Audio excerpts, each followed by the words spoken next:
Marilou is the founder and creative director of the popular blog and lifestyle and travel blog 20 York Street. Through her numerous TV appearances and famous blog posts, she aims to style thousands of fashion seekers around the world, one post at a time. So come on and follow me. Bonjour. Hi, Marilou. Bonjour. Marilou, I'm so happy you came on set. You came on Follow Me because I've been following you forever. Your fashion, beauty, and traveling, that's where I'm jealous about you. Blogger. Yes. And an award-winning blogger. Let's say it really well. Thank you. Thank you for coming for the show. And I have to say, how did you start your blog, 20 York Street? That's right. Okay, first of all, this has been a long time coming. Yes. And this has been years in the making, Yes. and I finally made it to your couch. Yes. And so, merci mille fois. Thank you so much, a Yes. 1,000 more times, because you're definitely one of the person that I adore, Oh, I thank admire, I respect, and so many of us in the community do. Yes. So you're a blogger of 20 York Street. How did you start your blog? Because it's been a long time. It has been a long time. And you're not only one of the first in Ottawa, but you're the first Asian that really blew up. That's true. So many things to say about that. Yeah. I'm also the first Asian in the show. Yeah, baby. Okay, so you're right about that. When I first started, and that was in 2010, blogging was something that was in New York, that was in Paris, that was in London. It wasn't a very big anything in Ottawa then. And so I noticed that if there was a blogger, they would be like 18 years old, 16 years old, and they'll be donning some sequins and some feathers. But I'm a professional young woman.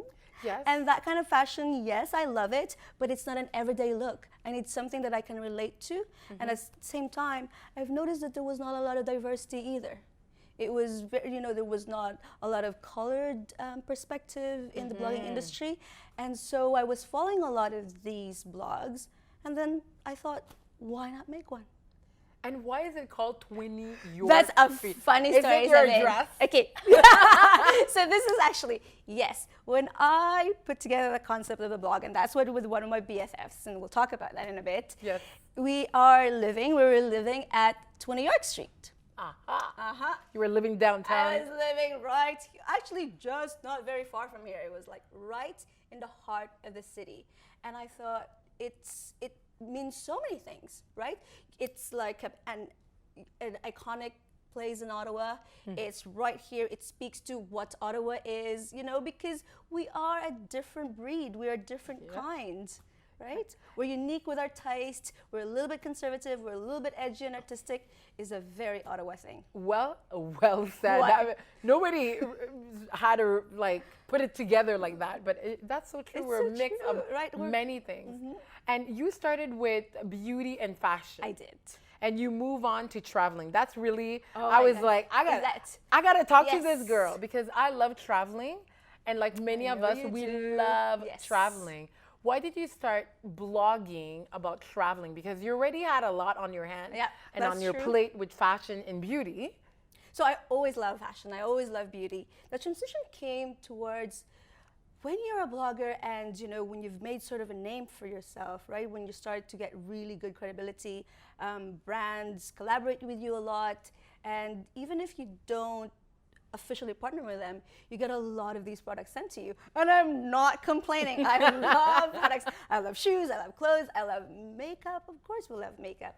But then sometimes it reached the point where, do you really have to have all these new trends every season? It's became to the point that I'd wear a dress, and then once it's photographed, I can't wear it again. Because it's already been in Instagram. So you can't really wear it again. So it's been like that. The same as there's always a new makeup collection every season. And again, I love makeup, but I thought there's got to be a more sustainable way of doing this that you can combine. And lately, it's all about people, things versus experience. What really makes a richer, more fulfilled life? And that's where the traveling came. And that's when the travel came. Where did you go on your first traveling experience? That was really big. Oh, the travel that was on blogging was to Europe. In Europe? In Europe. It was in Paris. It was my first time in Paris. Wow. And it's a dream that I wanted to go there. I wanted to go to Paris Fashion Week. And you know, when you're growing up, and again, coming from a diverse, colored perspective as a person of color, it's not something that's so accessible to you. You can dream about it. Maybe it'll happen, maybe not. But then if you do really work hard, it could happen. It could happen, and it did happen.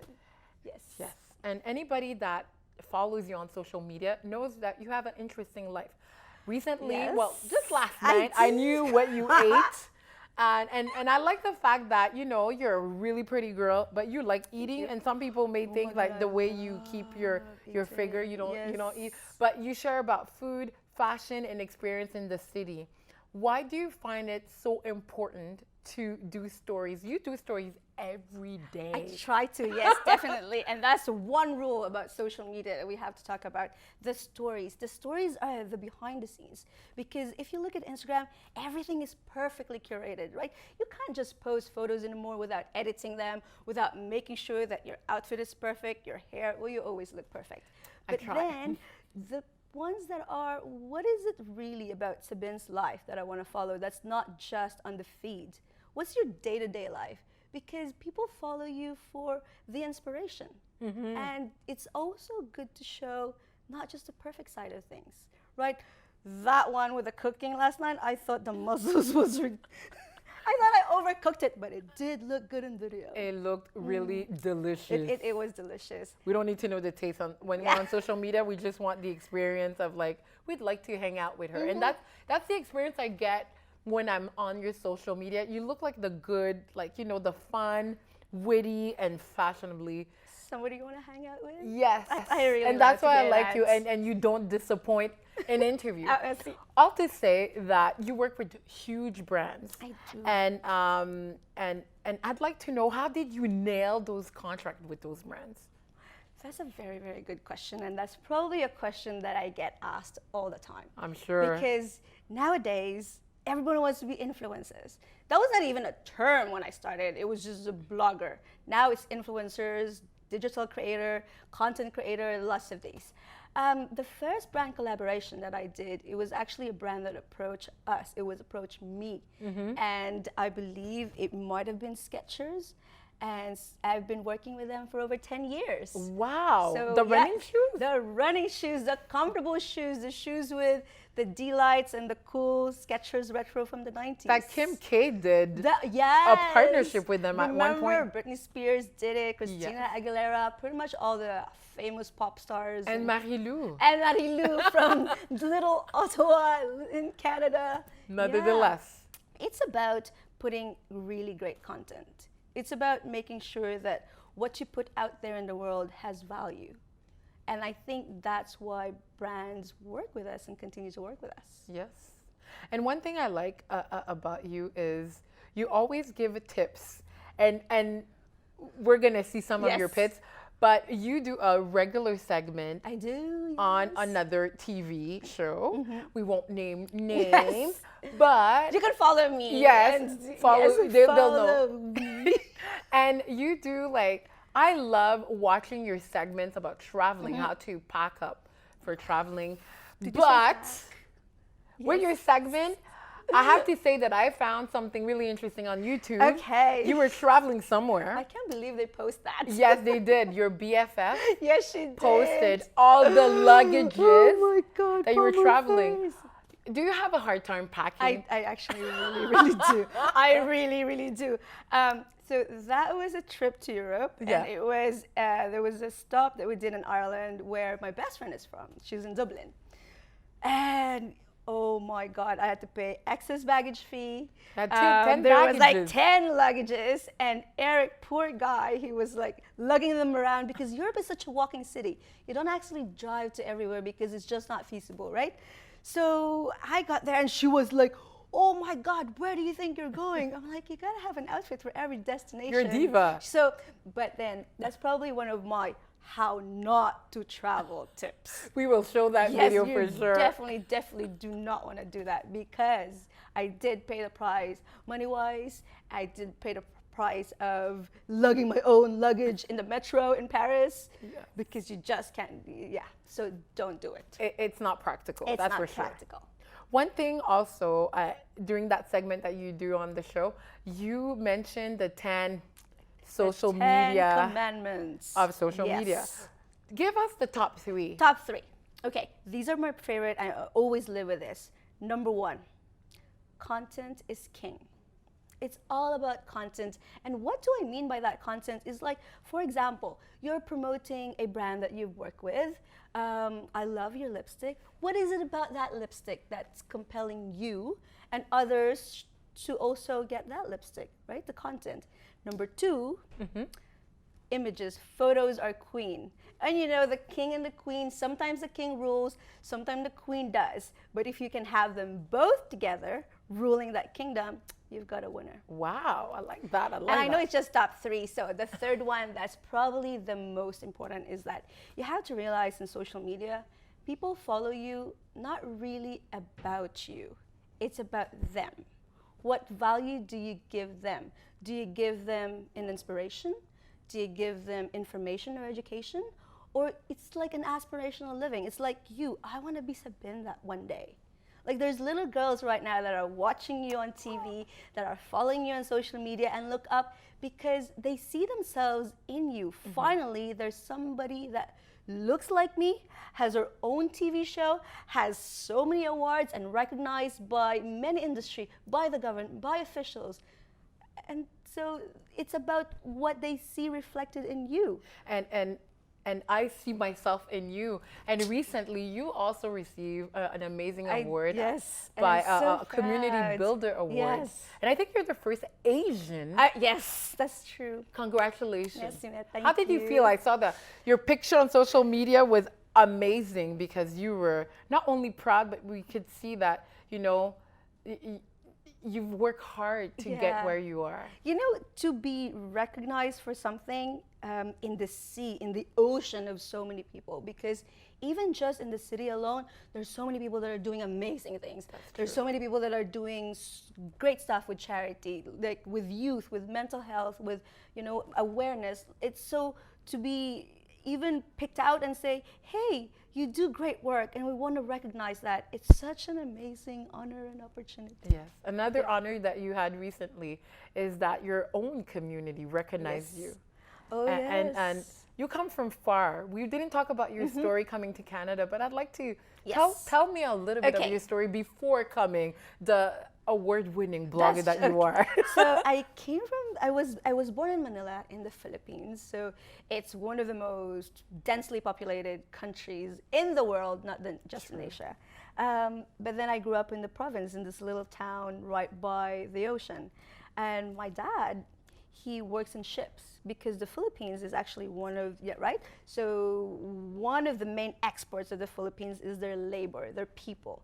They send them everywhere, to the Middle East, to Europe, to Canada, to the United States, whether they're nurses or they work in ships as seamen or sea captains, we're everywhere. And you wanted to see the world. And I wanted to see the world for one. But the other thing is that I did not grow up with my dad and my mom. So we were kind of separated, and that's the reality of a lot of immigrant families. True. Right? Whether you're Filipino, whether you're Indian, whether you're from another background, most of the time somebody goes out somewhere to earn a living and to send that money back home. So I loved my childhood, it was great, but at the same time, we weren't together as a family. So even my mom had to live in Singapore, so we were living at like different places.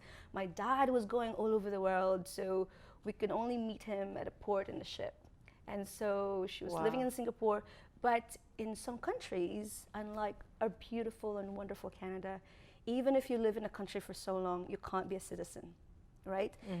You can live there, you can enjoy as many rights, but you can never be you can never be a Singaporean, for example, or you can never be an Emirati if you live in Dubai or Abu Dhabi. So an opportunity for her to come to Canada, and she was here, and that would have been maybe 20, 30 years ago. Wow. Yeah. And that's how you became a Canadian citizen. And that's how, she came here first and then check it out. And then she said, you know what, it's time for the family to be together and it's time for them to be together in Canada. Marilou, I want to talk about a serious topic. You took a break from social media. As a blogger, that is like almost like social media suicide. Why did you do that? You know what? That's actually a fantastic way to say it, because when you make that sort of drastic decision, it could be a social media suicide. Because people follow you. You got to be consistent. You got to show up. And when you're not there, where have you been? And when that happens, do they go somewhere else and follow somebody else? Which is one of the risks that you have to be willing to take, because taking a break from social media is really important. One of the reasons why that I step back, and I think this is good for everyone that's in social media space to think about, is that why are you even there in the first place? What is your purpose? Is your purpose, yes, you may have a business. What is this business? What is your reason for being? Why do you want people to follow you? Follow me, this is so perfect for the show. But really it's about just taking a step back and evaluate what have you done so far, all these many years. Is that still the same direction that you want to take? Because sometimes you just want to have that break and to give yourself that mental space to get creative again, to get artistic again. One of the things that really pushed me into taking that break was it became very, very stressful. The competition in social media is cutthroat. It's fierce. You gotta be on top of things, otherwise you're gonna be left eating other people's dust. And it's true. So you have to kind of rethink, do you wanna compete? Do you wanna thrive? Do you wanna survive? Or do you wanna collaborate? Do you want to partner up, and do you want to rethink the way you approach social media? And that was very brave of you. Oh yeah. And maybe now a little bit stupid. Why? Because do you lose followers when you do take a break? Absolutely, you do.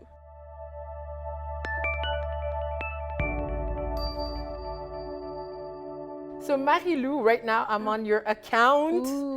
And as you know, we're on a show about social media, and I want to know, who do you follow and why?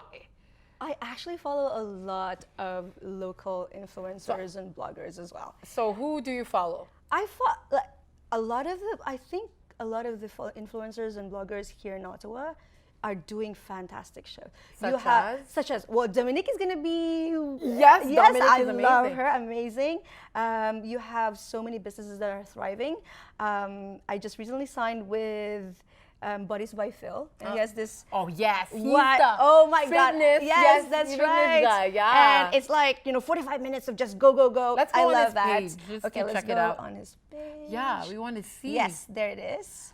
And and you one partner of my up with him. I did not actually partner up with him. Okay. He was introduced to me by a good friend of mine, Joe Rios, who is in Malawi right now because he's doing an impact marathon. So this marathon is that they go to countries like in Southeast Asia or in Africa, and they run marathons, but at the same time do some community work like building wells or building schools or even houses. Wow. So they have to pair it up with a really good initiative on top of running a marathon.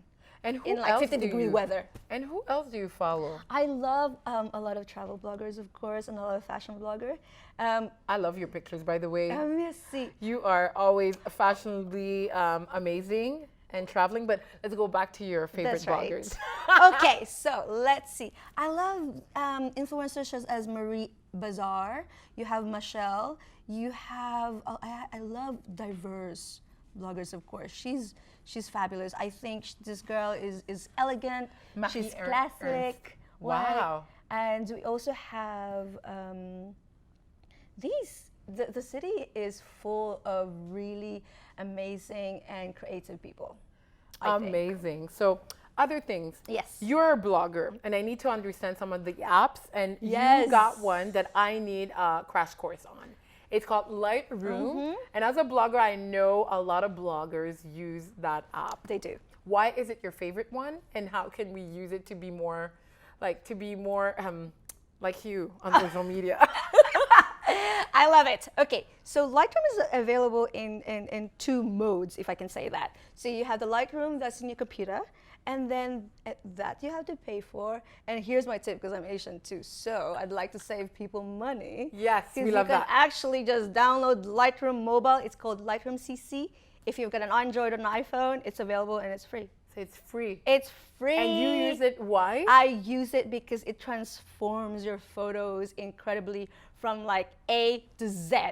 The comparison is not even, it's amazing. So you can get this blurry photo, it's dark, you really love your post, you look good, your hair is like 100%, but you're like, oh my God, you're lit, but your background is not lit. Okay. Lightroom transforms that for you. It's like taking a light bulb and shine it through that photo, and it just transforms it. What it does is that it picks up certain colors from the photo and brings it out. So if you want, for example, like again, back to your makeup and your lipstick because it's looking fabulous. Thank you. If you want that to be the highlight of the photo, you can kind of mute everything else. It's very easy. You just do everything on your phone. You don't even need a computer. So you pick that photo, you take a preset, you just click copy preset, paste preset, voila. Voila. Wow. Yes. Well, we're going to continue following you to get tips and also your fashionably, how can I say, lifestyle. And the travel. And the travel. Oh, okay. So you guys have to really follow because I'm going to be back in Europe next week. Oh, wow. And it's going to be exploring the country of Italy. Oh, my God, my favorite country. Thank I've you for never coming been. by. This is the first time. Oh, you're going to love it. Yeah? Yeah.